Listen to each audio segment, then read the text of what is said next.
Welcome to My Morning Cup, a podcast produced by Costa Media Advisors and brought to you by the generous support of the Tennessee Valley Authority.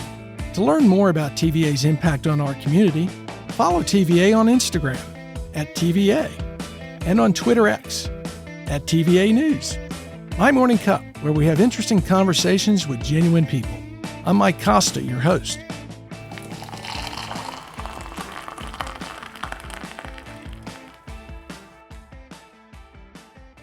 My guest this week is David Glenn, Chief Meteorologist for News Channel 9, longtime Chattanooga area resident, and weather expert. David, before we get into the differences between a tornado watch and a tornado warning, let me ask, what's in your morning cup? Most of the time, 90% of the time, it's Diet Coke. Is it really? It's Diet Coke, or it's a Spark Energy if I'm going on a run. Is that because of your hours that you work, that coffee is not as common when you get up? But you probably get up earlier than most folks who work till midnight. Yeah, it's with my wife and I working opposite schedules. That's hard. She's a middle school counselor, so I'll get up with her for a little while, and she gets up around 6 a.m. or sometimes earlier. So when I get home at midnight, I'll go to sleep 2 a.m. up with her, no coffee at 6 a.m. and then try to go back to sleep. So I have to have some caffeine to keep my day going, but I've never really found a good flavor coffee. Yeah. And so for me, I'm okay with the caffeine that a Coke will provide or Diet Coke. So that's your go-to. That's my go-to. Yeah. You know, and I've asked this question probably 150 times now, and there's probably 20, 25 people who are diehard Diet Coke people. Just got to get up and get going. Yeah. So you grew up in Chickamauga, Georgia. Talk a little bit about growing up in this area, North Georgia, Chattanooga area. What was that like? It was great. I think growing up in Chickamauga, oftentimes called Mayberry, by Chickamauggans, and to an extent, that's correct. It's a small town, one red light, but you had everything you needed. You had a hardware, a bank, churches, the main school right there. So it was a self-sustaining small town, and to me, that was the big city. Yeah. When you got to downtown Chickamauga, that was it. Chattanooga was about 20 minutes away, but it seemed when you're a kid a far away place. Yeah. So it was fun growing up there. Well, in that Mayberry fashion, you mentioned hardware stores, and the Glens are famous for being associated with hardware stores. Explain the connection between you and Thom Glenn, who we've had on this podcast. Yeah, Thom is my first cousin. His dad, my dad, are brothers. So the elder's name is his dad's name, Elder Glenn Jr., and then our grandfather is Elder Glenn Sr., and so that's where the elder's name came from there. And my grandfather and his brother started the hardware in Chickamauga back in the early 1900s, and it was he and his brother. And then for a while, it was my dad and his brother, Elder, until Elder, I call him Uncle Bub. Uncle Bub? But Uncle Bub moved his store, bought the store on Highway 58, which became the what is now the Elder's Ace Hardware home base. Oh, yeah, that's home their base corporate store. office. Yeah. And so it was great growing up in the hardware. And I remember when I heard Thom's podcast, he mentioned, this stuck with me because this brought back so many memories. He mentioned having to cut pipe. Yeah. And it cut the pipe nipples and shorter pipe ends. Oh, yes, that is a real thing, because I had to do the same thing at the Chickamauga store. Well, and that's the neat thing of growing up in a family business at that age. You're doing things when you're 10, 11, 12, 13 that people can go, you cut pipe? Yeah. Well, you didn't think it was work. It was fun. Yeah. It was just fun. And you walk around, waiting on customers or watching them make keys or cut linoleum, just interesting things you could do with your hands. And so as a kid, you want to pick that up and learn it. So do you have siblings? I have an older sister. Older sister? Uh-huh. Was it just you who would work in the hardware store, or did she ever get involved in it? She would. Yeah. She would. She'd run at cashier at times. Yeah. Through her high school years. So a true family business. Yeah, it was. And it was not expected, but expected. Yeah. And Dad needed some help. He'd call us up. But one of my biggest memories of the hardware was the day after Christmas. was inventory day. Oh. And so as a kid, Christmas Day is the best day of the year. It's you get all the, every present you've always wanted. And then the next day, well, you got to put those aside. You got to come over here and count nuts and bolts for us. Yeah. But that was just how it went. And so we look forward to it. And that was my first paying job, was counting nuts and bolts and counting nails, weighing nails, the amount on the day after Christmas every single year.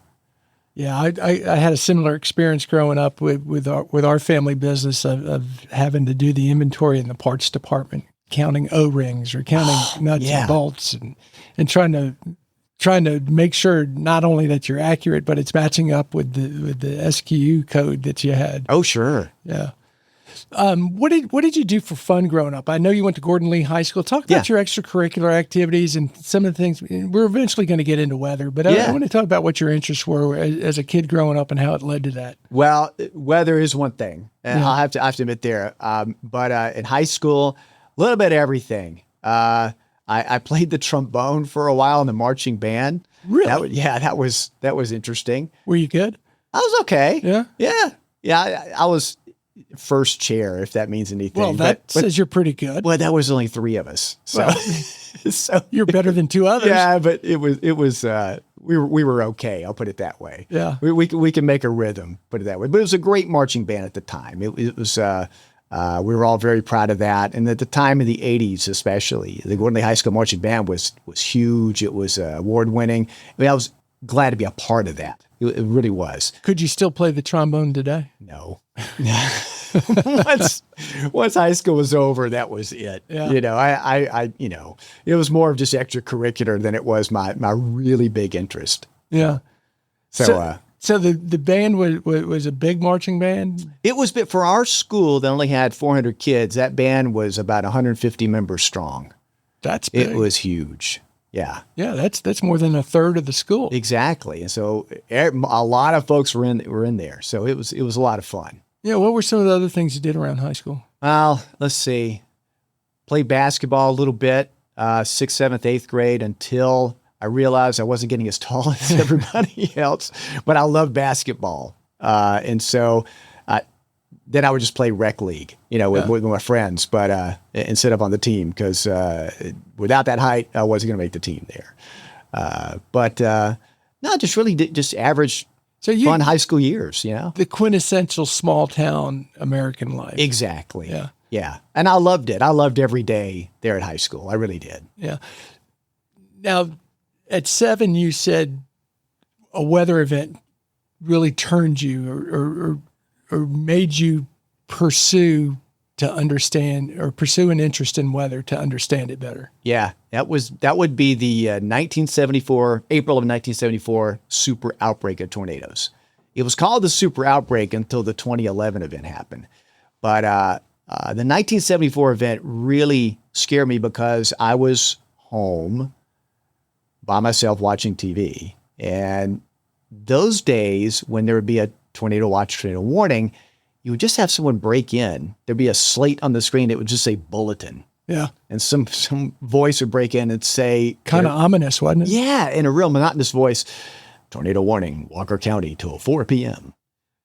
And I'm like, okay. There's no radar to show. No one's showing, like we do now, wall-to-wall coverage. And that really scared me. So I would hear the counties around us with the tornado warnings. And finally, my mom came home from work. And so I was really kind of scared. She says, it's going to be okay. It's going to be all right. And it was. We never at our place had anything bad happen. But there was a lot of tornadoes around the Chattanooga area that day. And so in a way, I guess, a coping mechanism, my dad just said, well, if you want to, if you're scared of them, just read about how they form. I don't know how they form. Why don't you read about it? And that's great advice. Tell me about it. And so the T encyclopedia I went to and read all about them. Yeah. And I was fascinated by it. It was fascinating how they formed, how thunderstorms formed. And so later that spring, I looked at the clouds, could sense there were some storms happening. I thought, I wonder if there's going to be another tornado watch or tornado warning. Well, sure enough, I'm watching TV and there's a tornado warning for some other part of our viewing area. But I thought, oh, interesting. So it was more learning an if-then situation, cause and effect. And it just spurred an interest from there.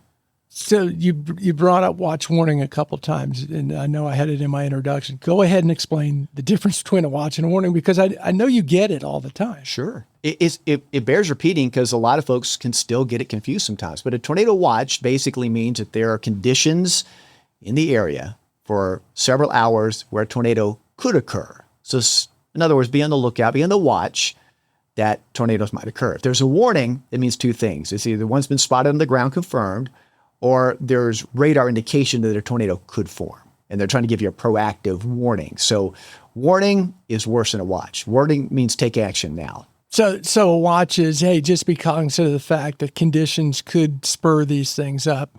Warning is go to your safe place. That's right. One is be aware, one is be there, I like that. Be aware, be there. I think you just came up with a great slogan.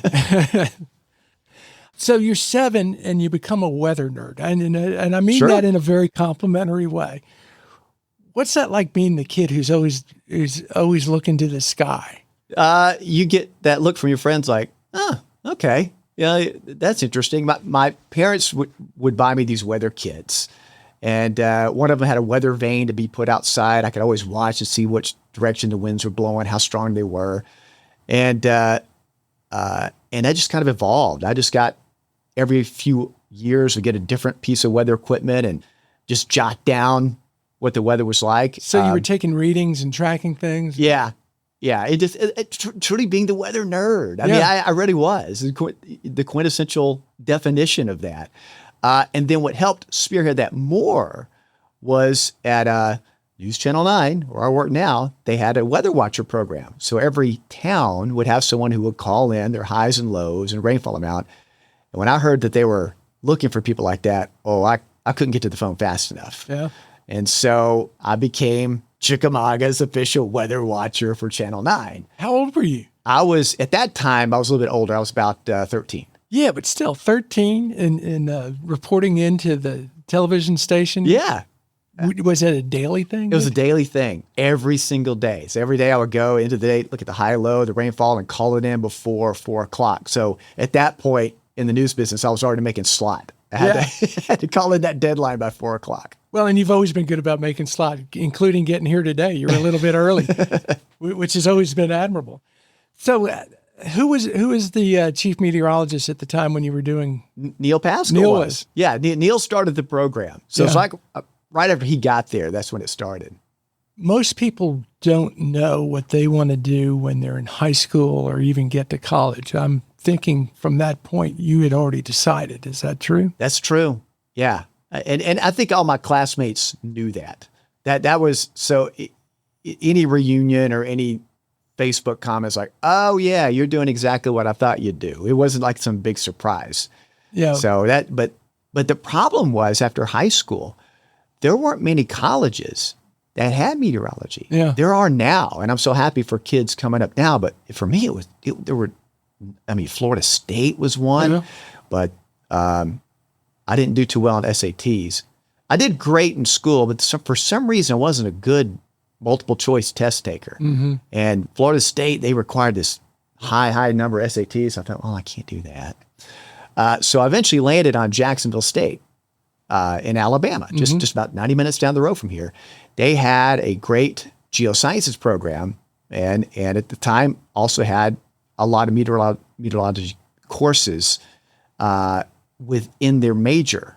And so I was very interested in that, and they had 2 meteorologists running the program. And so I went and visited, and that was it. So I thought, okay. Convinced you right there. Yeah. And so my core degree at that time was going to be in geosciences. Now, when you got the interest in meteorology and you're going through Jacksonville State, was your goal always to be a broadcast meteorologist, or were you just wanting to be a meteorologist, maybe working for a private company like FedEx? Yeah, absolutely. It was really just being a meteorologist in general. So television wasn't the linchpin there. Right. It wasn't the have to do that. It was there as an option because it was the most visible form we would see. But I didn't have to do that. Mm-hmm. So you're at Jacksonville State learning meteorology, geophysics, was it? Yeah. Physics, chemistry, all built into the degree program. Now, Jacksonville State's also got a pretty renowned marching band. They do. You didn't want to pull out the trombone? And No, I'll tell you why. And you're not the first person to ask that. When people saw that I was going to Jack State, they said, "Oh, are you still playing the trombone?" I mean, no. Okay. It's just that there's no way I could have been as good as what they are. Yeah. I was nowhere near as good. So they're at another level, that marching band. And still to this day, they're so good. So talk about the Jacksonville State years. I know you're focused on your degree, but what are you doing on campus for fun? Who are you meeting? Where's that taking you? Oh, I absolutely love Jacksonville State. If I talked about I love my high school years, Jacksonville State I loved even more.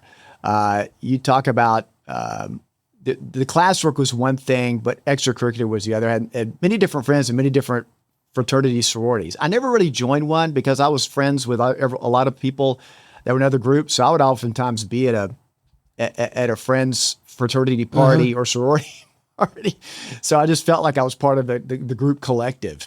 But you were like Switzerland, just kind of going exactly. It was great. But I ended up meeting my wife there at Jacksonville State. So, well, that's an important accomplishment. It's a major accomplishment. She was Miss Jack State. I'm proud to say. She'll die of embarrassment for me saying that, but she was Miss Jack State in 1987. And we met our final year there, and the rest is history, so to speak. But after Jacksonville State, my bachelor's degree was in geosciences, but one of my great advisors in the program is Dr. Ted Klimaszewski, known as Dr. Ted K. And people in Alabama know Dr. Ted K when I say that. He was the meteorologist there in the Anniston-Gadsden market, which then merged with the Birmingham market. So people in Birmingham know him also. Which is interesting because you also have Dr. Spann in Birmingham. Yeah, I would say Dr. K was more well-known before Spann. Yeah. Before Spann's kind of taken that over. But Dr. K was very influential in my career because he geared a lot of his coursework toward the meteorology field. But there was a program starting at Mississippi State University where it was a graduate degree in meteorology and broadcasting that just one day I'm passing by his office. He says, "Hey, I think you want to see this." And he gave me the brochure that was sent to him. And that spurred me to go to Mississippi State to continue a graduate program in meteorology and then geared toward broadcasting. Because, as you said earlier, not a lot of schools had that degree at that time. They really didn't, especially having them prepare for the broadcasting world.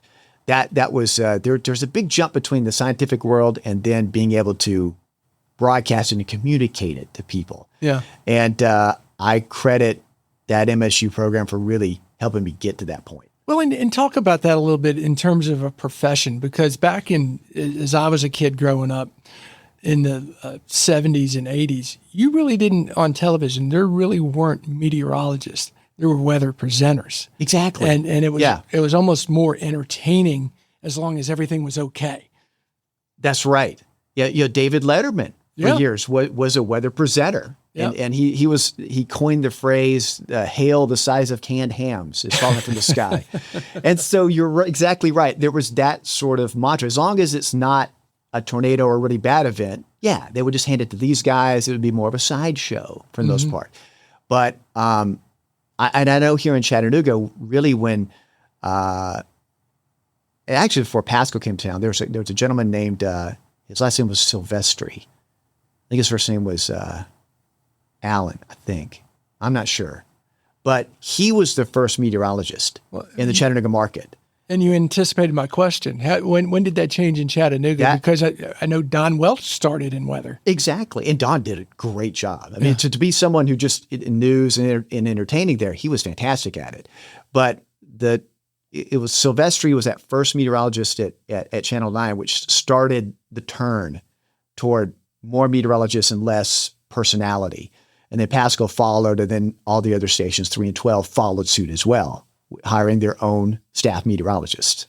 Well, and pretty much today, you can't get hired at a television station unless you have a meteorology degree. Exactly. That's exactly what we look for now, which is completely different than 50 years ago. Yeah.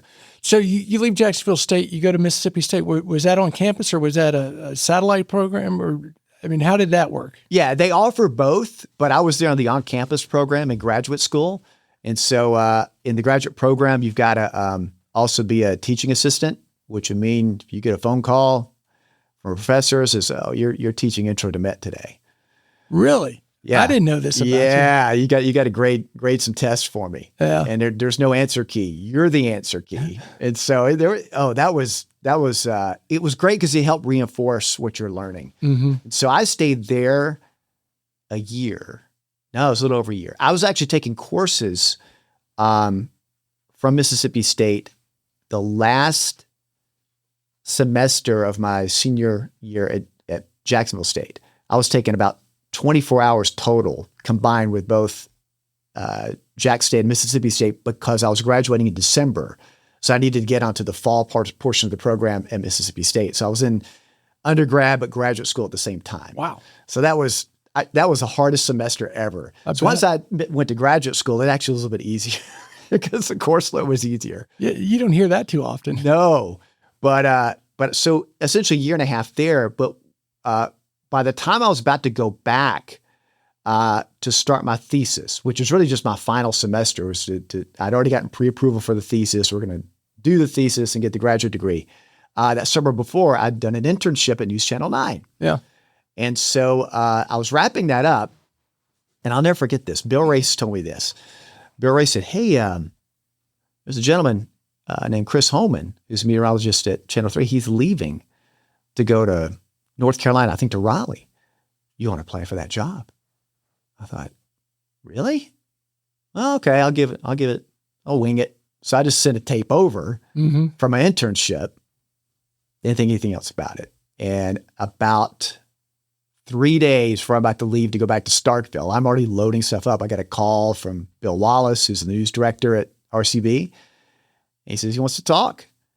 And so a few days goes by, I get offered the job. Wow. To be the weekend and morning meteorologist. So to be Saturday, Sunday, and then Monday, Tuesday, Wednesday. That's a tough schedule. It was overnight, Sunday night to Monday morning. But the benefit was once you're off midday Wednesday, you're off till midday Saturday. So there was kind of a caveat there. So when you were interning at Channel 9, you were working with Bill Race because he was already there. Yeah. And he gave you a heads up about that. He did. Yeah. I still credit Bill for that. Yeah, absolutely. For giving me the tip there. And so I was working with Bill and Neil both. You got to work with two of the legends. Absolutely. Yeah. I've got to go back to Jacksonville and to Starkville. Sure. Which town you like better? Oh, Jacksonville. Yeah. I love Jacksonville because I have more years there. Yeah. However, I love Starkville though. Starkville was a lot of fun, and it's one of these very small SEC campuses that the rest of the SEC jokes about. Yeah. You always hear Stark Patch or Stark Vegas in a snarky fashion. But honestly, I think it's because people really haven't been through Starkville because it's never on the road to anywhere. You have to be specifically going to Starkville. And but once you go, it's fantastic. Oxford gets all the headlines for Ole Miss, but Starkville is a great town. But I was really having to work harder in the academic world than not really being able to enjoy the town like I did Jacksonville. Jacksonville, I got to enjoy it all. Yeah. The town, the atmosphere, the college days. That to me is still in my heart. Yeah. So you get your graduate degree in meteorology. You're interning at Channel 9. The opportunity comes up at Channel 3. You graduate from Mississippi State, and that's where you go. Exactly. What was that first year like? You show up, you're a brand new meteorologist, and again, meteorology on television is changing from weather presenters to meteorologists, and you're pretty fresh out of school. Yeah. Kind of walk us through that. It was a grind, but it was a good grind. It's one of those on-the-job training that you can't learn in school. A lot of us in the graduate field, we would judge each other by the terminology we use, trying to make sure we're using the right terminology in the field. You get to the broadcasting world, you got to relay that into layman's terms. Let's speak English. Tell me what this means. You don't want to say dumb it down, but you want to make it relatable. Exactly. So people can understand. The person who helped me do that, bar none, was Jed Mescon. being teamed with him doing the morning show Monday through Wednesday was the absolute catapult to my career that I still credit to this day. He would joke around, loosen me up, tell jokes in between breaks, and really tell me, hey, it doesn't have to be so serious. Everything is, just let's just talk. Just tell the weather. Or he would ask a question, so I would have to answer it in layman's terms. But that was a huge credit to him on how my career evolved from that. And we've had Jed on the podcast, and it's refreshing to hear he was as frenetic then as he is today. Yeah.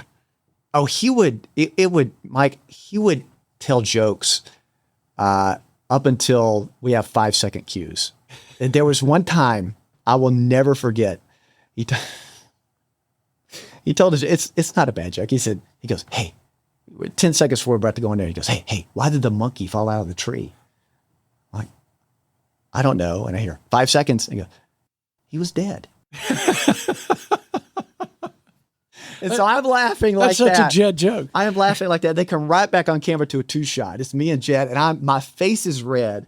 I can't even look at him because he's staring right at me, daring me to laugh, and I cannot hold it because I'm laughing so hard. And so finally, I just bust out laughing. It was so bad that I was at some banquet the next weekend, and the chancellor for UTC was Fred Aubert at the time. And Chancellor Aubert says, hey, David, I got to ask you, what was the joke Jed told you that had you laughing so hard? And that was the effect it had, because everybody was watching and everyone knew. But it was situations like that allow me to become the better, communicator, better broadcaster that I am now. Talk a little bit about that initial morning schedule. You get out of school, and most people get out of school, they're going to an 8 to 5 job. Exactly. You're doing mornings Monday, Tuesday, and Wednesday. When did you have to show up? Those morning shows, at the time, it was a 6 to 7 a.m. show. So we'd have to be there about no later than 4 a.m. Oh, what time would you get up? About 2. What time do you go to bed? Oh, goodness. It would be about 7 p.m. Wow. And in the summer, it's hard because it's still daylight a lot. You're trying to go to sleep. I was going to say something snarky. It's like, no wonder you enjoyed Starkville, but yeah, exactly. But the weekends were easier.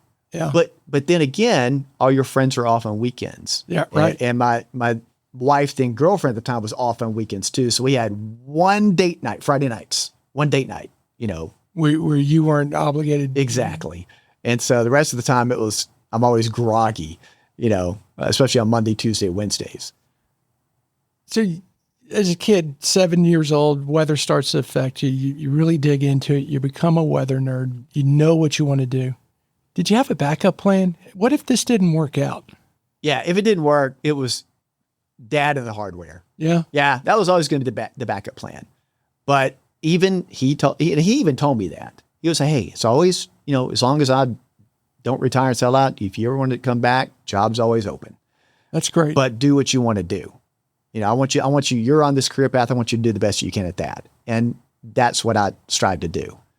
So I knew the safety net was there, but I never had to rely on it. It's interesting you use the word safety net, because I think I've told you before, I grew up in a family business, very similar, that I just didn't enjoy the business and wanted to get out. But pretty much the same thing my dad told me. I love you. I want you to go do what makes you happy. Yeah. And if things don't work out, you have a place to come. Exactly. And that's a tremendous advantage. It really is. And I'll tell you who backed that up. My uncle Elder would tell me that too. He would not in the sense that the job was right there, but he says, I've always admired you're doing what you're doing. And my grandfather the same way. So I had that family support. Yeah. Which is really good. You had to have that, confirmation from them. That was gold. What's that do for your confidence? It was huge. Yeah. How long were you doing the weekday mornings and weekends at Channel 3? That was for about a 3-year span, 3 long years. Yeah. Just doing that overnight, Sunday night to Monday morning, getting 2 hours of sleep. But credit to Jed, I would come in just so groggy, but he would make it peppy. Say, we'll get through this show. He's like a cup of coffee himself. We'll get through this show. We're going to do great. And then they made a switch to where they wanted to hire 3 meteorologists. We had 2 meteorologists this time. It was me and Paul Barris. And then Mary Kate Wells, who was more of a reporter, weather presenter, but they wanted to evolve, expand the group of meteorologists. So Thom Benson was hired. And so Thom was hired as weekend meteorologist, and I went to 5-day-a-week mornings, which I begged for. I loved that. And those years, that would be from about 4 or 5 years, I did the 5-day-a-week mornings, which is fantastic. I didn't mind getting up for that. Does that pattern still kind of live with you? I mean, even though you probably don't get home till about midnight or so, does that pattern of all those years of waking up early? It kind of still does. Yeah. I've done evening shift now since 98. Once I left RCB to go to Mobile, Pensacola, it was I was chief met there, so I've been doing evenings now for about 27 years, but the mornings still kind of ingrained, has an effect. Yeah, it still has its scar, so to speak. But there never really is in this job, and you know this, Mike, from the number of newscasts we do.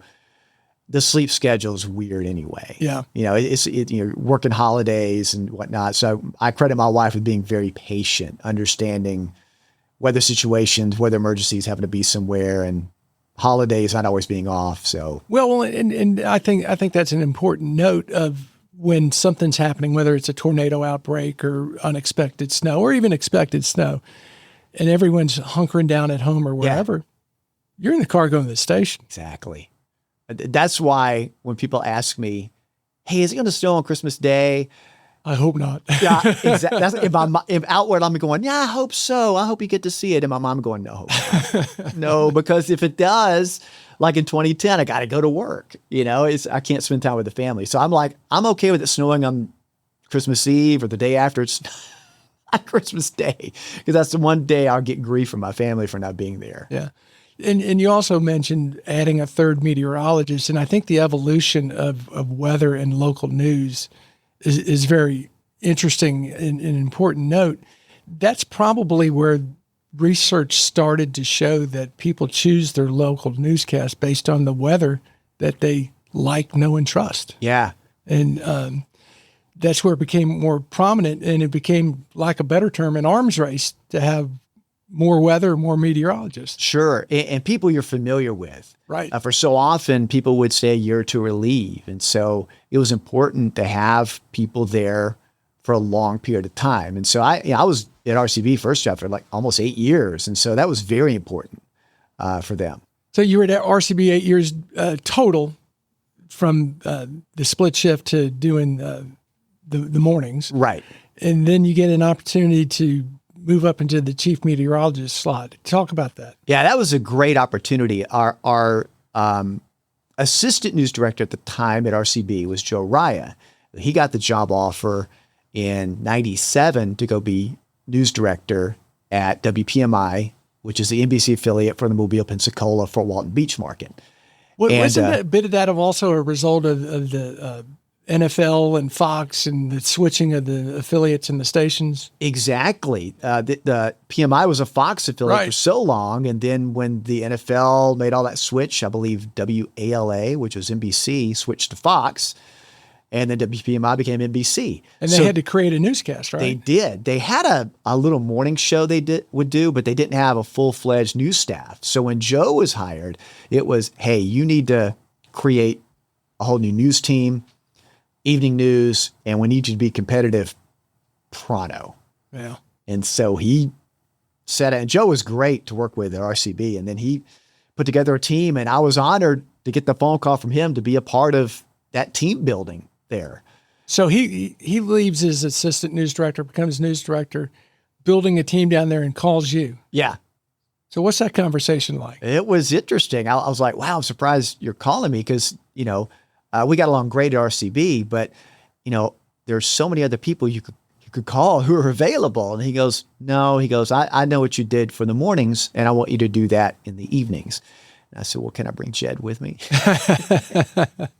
And Jed's not going to leave. Because I said, that's part of the tandem there. So that was the hardest part, was leaving RCB and leaving a great morning show with Jed. I have never cried on TV, but that last morning show where we had to say goodbyes and everything, Mike, that was tough. Yeah. That was tough. Well, and not only were you leaving your broadcast home, you were leaving your home. Leaving home. Yeah. Yeah, leaving best friends, good friends. And my wife and I are having to pack up with 2 babies. And, they were infants at the time, weren't on they? our way. Yeah. So you're moving to somewhere you've never been. How do you adjust? That was tough. Being a coastal area where you've only really visited the area on vacation. Now you're living down there. It's a totally different climate, so to speak. It's a different laid back way of life than what you're used to, which is great. It's the beach life, salt life is a real thing. When you live down there, it is a real thing. It is laid back. But at the same time, these folks know about tropical storms. They know about hurricanes. They can tell you the names of the storms, rattle them off. They're pros. And so I knew I'm going to have to learn everything I can about living in a coastal area and being ready for coastal weather. And so there was stuff you learn in college, but now you're in that living lab. And so I got to know a lot of the folks down there, the head of the meteorology department at USA, Dr. Bill Williams. I got to talk to my neighbors about what's the storm you remember. Mm-hmm. What's the benchmark storm here, which I learned was Hurricane Frederick in '79. Well, how did that impact you? Where did the storm move in? So I started learning things like that and just going back and looking at historic hurricanes, which I love. Yeah. I love looking at historical weather events. And so I studied those. And fortunately, the first couple of years I'm there, we didn't have anything happen. But I'm studying everything going on around us. And then finally in 2002, we had our first strong tropical storm roll by. That was Isidore. And that was almost a borderline hurricane, but it was one that provided some good wave action.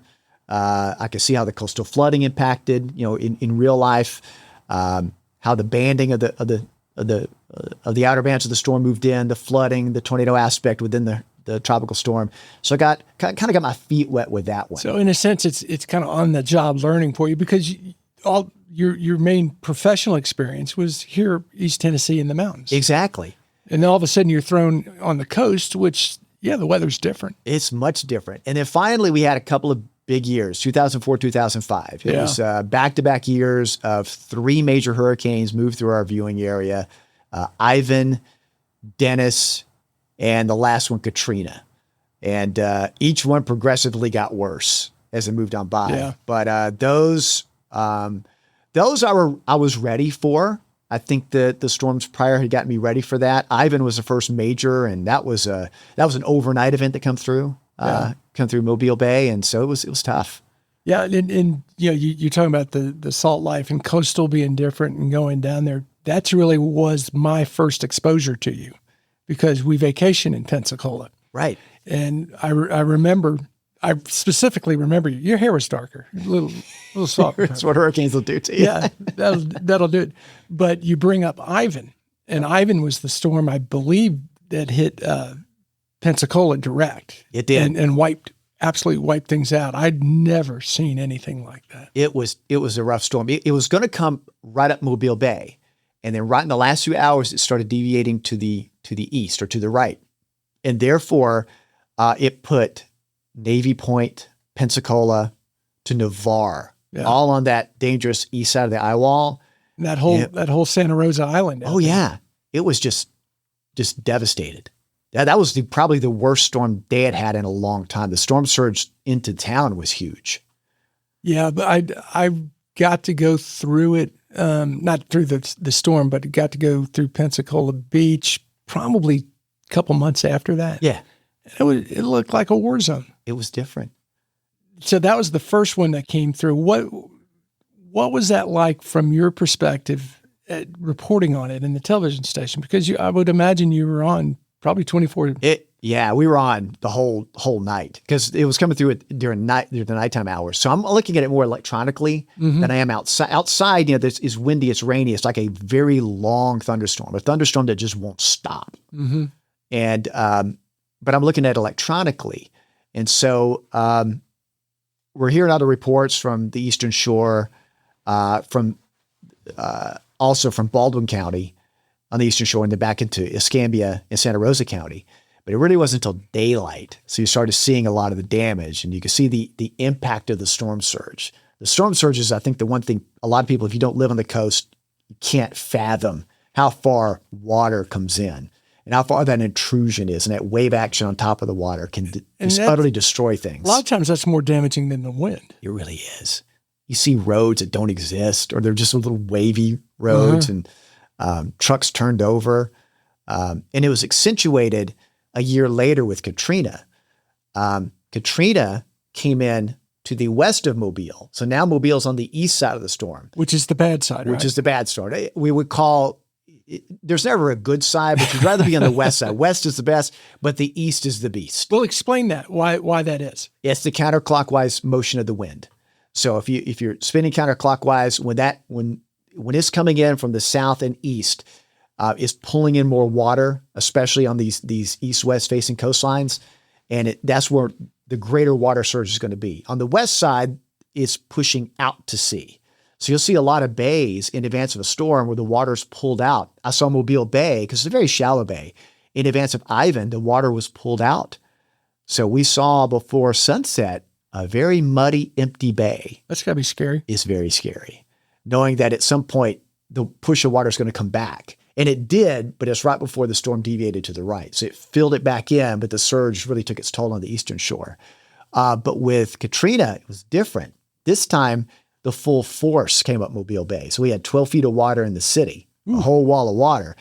And then Mobile County was just inundated. Even from Gulf Shores, Dolphin Island was just inundated with Katrina. And then, of course, Katrina was worse for Biloxi. And you talk about the storm surge. That storm surge was, I believe, 20 to 30 feet in Biloxi. And casinos there in Biloxi, you can only gamble over the water. Now, you have the high-rise hotels, but the gambling portion is on, you're floating. Like a little barge. Right. Yeah. They call it the gambling boats. Yeah. And so those, when I drove over to Biloxi after Katrina, the gambling barges, so to speak, were on the other side of the highway. Wow. They were picked up, floated away, and moved over. You just saw gambling equipment everywhere. The superstructures of the hotel still standing. Well, I think when people hear the name Katrina as the hurricane, and rightfully so, you think immediately of New Orleans. Sure. Yeah. And you forget about Biloxi and Mobile and all through that portion of the coast, which were devastated. Yeah. Biloxi, Bay St. Louis, Kiln, Mississippi that was ground zero. Yeah. And if the levees don't fail in New Orleans, if they don't, then you kind of don't hear so much. I remember, different story. It's a totally different story. I remember hearing in the hours after Katrina moved ashore, before anybody knew about any levee breaks, most of the media was in the French Quarter. And they're like, okay, for the most part, it's been windy, rainy, the Superdome, a little peeling, but we're okay. We're okay. And at first you're thinking, okay, well, that's good to hear from over there, because we're looking at all this horrific damage in Biloxi. But as the day went on, as we're broadcasting 24/7, we start hearing reports. We've heard of one levee breach. We've heard of another levee breach. And you're thinking that's not good. So you've got that was always the fear for New Orleans. Yeah. You got to be thinking at this point, God, I moved from East Tennessee where, we got some tornado outbreaks and things. Yeah. And the back-to-back years of it. Well, and the other point is you got a wife and small kids at home, but you're at the television station. What's that feeling of knowing that, you hope your family's okay and you trust that they are, but you really don't know till you know. That's right. I would evacuate them. They would come up to Fort Payne where my in-laws lived, and so they would just go there. That's good. Yeah. It's good, but also you're left there by yourself. Yeah. And then the kids, they were young, they were crying when they left, so they didn't want to leave dad there. And why is dad having to stay behind? And then when you're driving to work and realize everyone else is evacuated, what am I doing here? What's wrong with me? That thought will go through my head, like, what's going on here? But then you realize there's a lot of folks who've not left. They're there. This is their livelihood, and you've got to talk to them and be the voice through the storm. So how do you end up back in Chattanooga? Well, let's see. After the 2005 hurricane season, which is the last time my wife evacuated, as she's pulling out the driveway, she says, I'm tired of evacuating. And so I knew at that point, maybe it's time to look somewhere else. And I'll say this, we had grown a huge team there in Mobile. We had we'd gone from dash marks in the ratings to a solid second place, which is hard to do in a short period of time. Joe Raya, our news director, credit him, had done a great job. And so I was like, I don't really want to leave, but the job came open at News Channel 9, which was always, if there was ever one job I ever wanted to go back for, that was the one. Because being a weather watch at News Channel 9, interning there's a reason. That was goal number one. People think, isn't your goal Weather Channel? No. Isn't your goal Atlanta? Nashville, somewhere bigger? Nope. This one. And so when this job came open here, I'll never forget when I heard the job was open. I didn't sleep that night. Really? I spent the whole night crafting the resume and trying to make the right tape. And we were driving that day to Athens, Georgia for a Georgia-Colorado game. My sister gave me tickets to. And I didn't sleep that night. And I'm driving to Athens with no sleep. Oh, gosh. But Mike, I had so much adrenaline because I wanted that job. Yeah. It didn't matter. I mean, I was up for 36 hours. It didn't matter. That's how much I wanted this job. Well, and you came in and established that you really wanted it too. I mean, just by what you brought to the table when you got here. I hope so, because it was from day one. It was an honor when I got to sit at the desk and Bob Johnson walks in. It's like, this is it. This is great. That year was 2006, so you've been 19 years? 19 years in December. 19 years in December. Talk a little bit about that transition, coming back to your dream job, getting to work with a legend like Bob Johnson, Daryl Patterson. I mean, that was the team. Talk about how that was for you, starting out as a weather watcher, and then I also want to hear about our big tornado outbreak. Yeah, it was surreal sitting there with Bob. Daryl's walking in, and there's Don, and I'd met them all during my previous time working at RCB, but not talking to them and working with them. And so it was surreal because these were the guys I watched as kids in the 70s. You know, it was fantastic, and also Channel 9 had been the station in the market to establish having a meteorologist on staff, and so the torch had been passed. Now it's my turn. You got to carry that on. And so what Bob, Daryl, and Don started, I'm riding the coattails, and it's like pressure's on me to do that. And so I hope I've done that in the years I've been there. And I carry that weight every single day, not taking anything for granted, because there's so much competition now, not just locally, for your job, but there's also competition regionally and nationally now with podcast and digital media providing weather. You've got to compete at that level too to keep your local market. Well, I'm glad you brought that up because the platforms of delivery have changed. Mm-hmm. You see a lot of YouTube channels, Facebook lives of people with meteorological training who have pretty much established their own brand as an independent. Yeah, and there's some who are good at it, and I caution there are some who are just, the word enthusiast comes up. They're enthusiasts, they have good intentions, but some of the things I watch, I'm like, oh, goodness. Yeah, don't show computer models for 16 days out. That almost never happens. And then the scare tactics and whatnot on social media, and I really hate that. But that's where some of the amateur enthusiast comes from. But unfortunately, that's what gains traction. So now I have to be the voice of reason to say, yeah, probably not going to happen. And so you have to be that voice of reason, voice of trust. But you've got to get out there. You can't just rely on the linear TV job. I've got a YouTube channel. We've done Facebook Live since I've offered live to do storm tracking. And we've gained a huge following that way. You mentioned the 2011 tornado event. Yeah. That's where the event that spearheaded my career in 74 came full circle, because the 2011 event was the worst outbreak since 74. And it was all day too. It was all day. Yeah. Several rounds. I remember the night before I sent an email. I'd always send an email to the staff so that they would know for the morning meeting.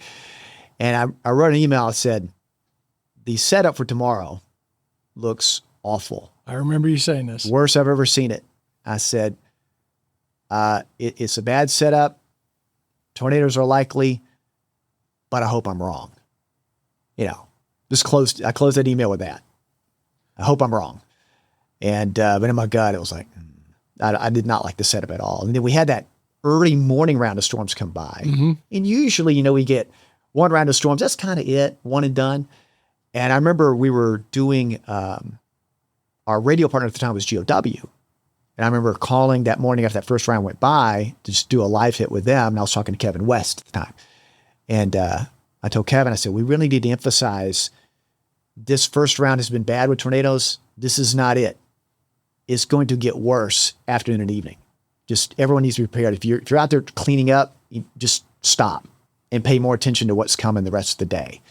And then, it's one thing to say it and to forecast it, and then you go through it. And it's like a conveyor belt that won't stop. The storms would not stop. It was from 1 p.m. on to 1 a.m. It was one after the other.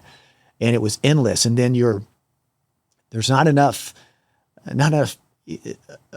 screens you can show because you have 5 tornadoes going in at once, and you've got to focus on each one because I'm worried about that one person who's being left out. I don't want them left out. I want them to get the message. And so that was the toughest job of all, was juggling all that all at once. Well, and I want to bring up something that not many people know about, but I do, that affected you personally while you were on the air that day.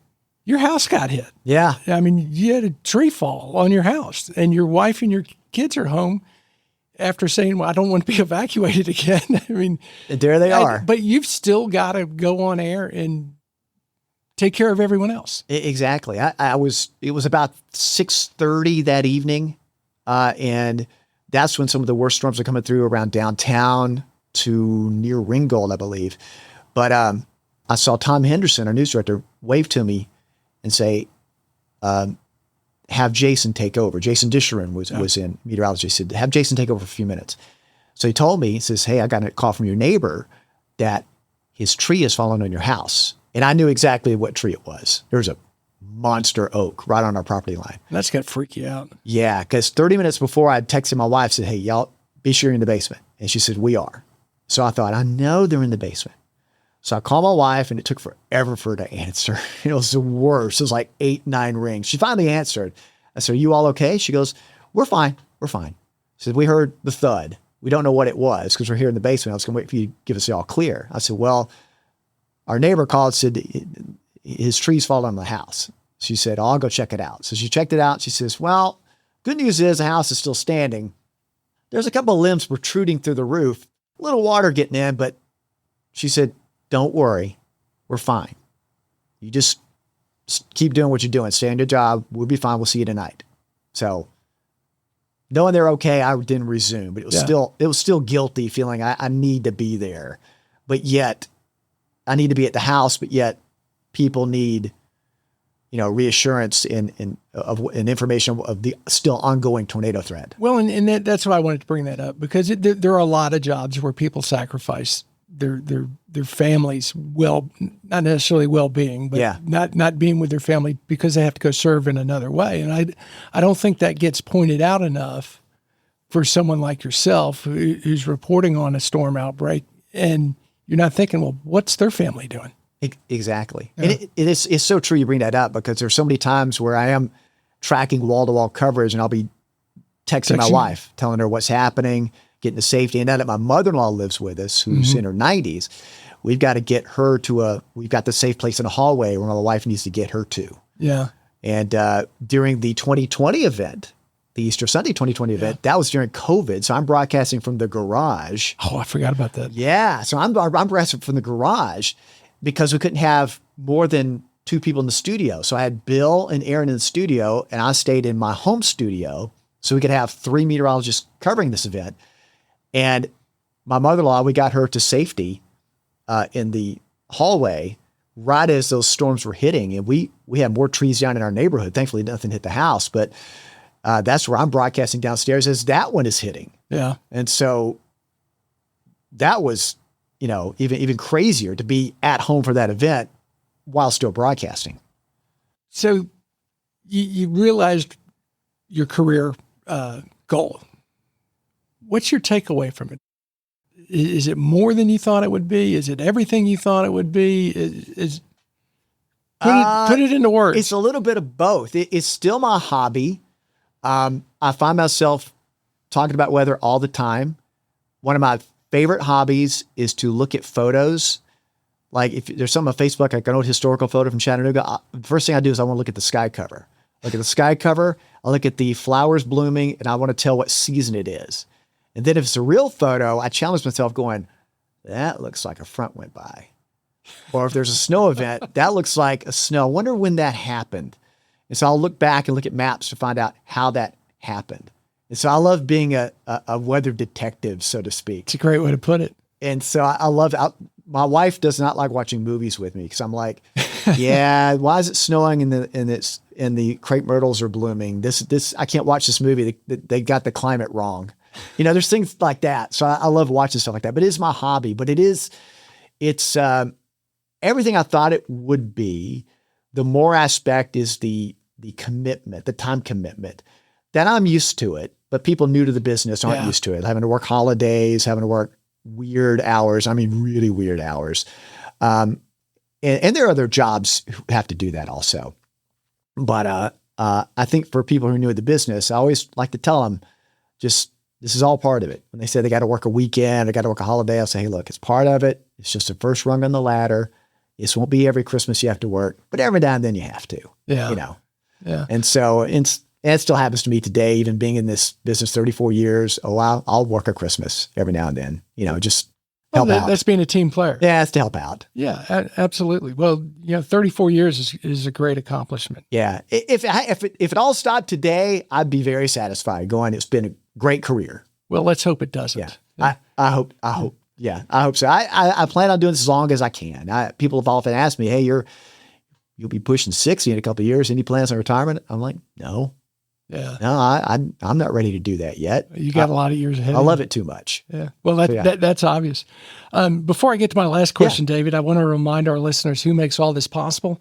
And it's a thank you to the Tennessee Valley Authority for sponsoring My Morning Cup. Follow TVA on social media to learn more about its multifaceted mission of service, and visit TVA.com/do good here to explore exciting TVA career opportunities. All right, last question. Sure. What would you tell that 25-year-old David Glenn is necessary or important for a happy life? Happy life. Ooh, well, I'll start with happy wife, happy life. Ding, ding. Which is rule number one. But if I was looking back to my 25-year-old self, I'd say, keep at it. Keep doing what you're doing. Persistence. You're on the right path. In fact, I'll say one more thing about happy wife, happy life. I proposed to my wife on the air. Did you really? I did. This was, I'd been working at RCB for about 4 months, and we've been dating for like 5 years at that point. And so I needed to be established in my career before we even thought about getting married. And so, doing a newscast, I got permission. Of course. I proposed to her on the air. She had to call the live line to say yes or no. She had to call the live. What if the phone didn't ring, David? I called her mom the night before to ask permission for her hand in marriage, and just said, by the way, here's a phone number she's going to have to call when I ask her. Wait, what if you picked up the phone? It was her mom. She ain't calling David. Yeah. Well, Bill Wallace asked me that. The news writer goes, you sure she's going to say yes? Because this could be a really bad thing. I said, I'm pretty sure. And so it was a roll of the dice. Were you on the air with Jed? Yes. Oh, God. Yes. I can't imagine the fun he would have had if that phone hadn't rung. Oh, yeah. Well, he had a little sign made saying, say yes, at the time. So I still got that on tape. It was a fun event. So that moment and, 24, 25 on, it's been great. Yeah. Well, it's obvious through your passion. You love what you're doing. And I think that's so important for anyone who's 25, 30, 40 years old to find what you're passionate about. Yeah. And pursue that regardless of not knowing where it's going to take you. Exactly. And I know that's why God put that seed in my head. I have no doubt in my mind that it was one of those meant to be kind of things. And so he'll tell me, I'll know when it's time to stop. Well, and you had that great support from your dad and uncle. Exactly. Saying, go pursue it. Exactly. Yeah. They were always backing it, and always, anything weather related, they would pass it along to me. So that's great. It's been great. I remember in my Uncle Elder's later years, he would even say to me, he would say, I'm glad you do. You're You're pursuing what you wanted to do when you were a kid. That's just, I'm so proud of you. And just to get, again, that from them all the time was great. That affirmation's something else, isn't it? Yeah. Well, I'll tell you this, and I'll leave you with this. You made my job a lot easier, so thank you. I really enjoyed talking to you today. Thank you, Mike.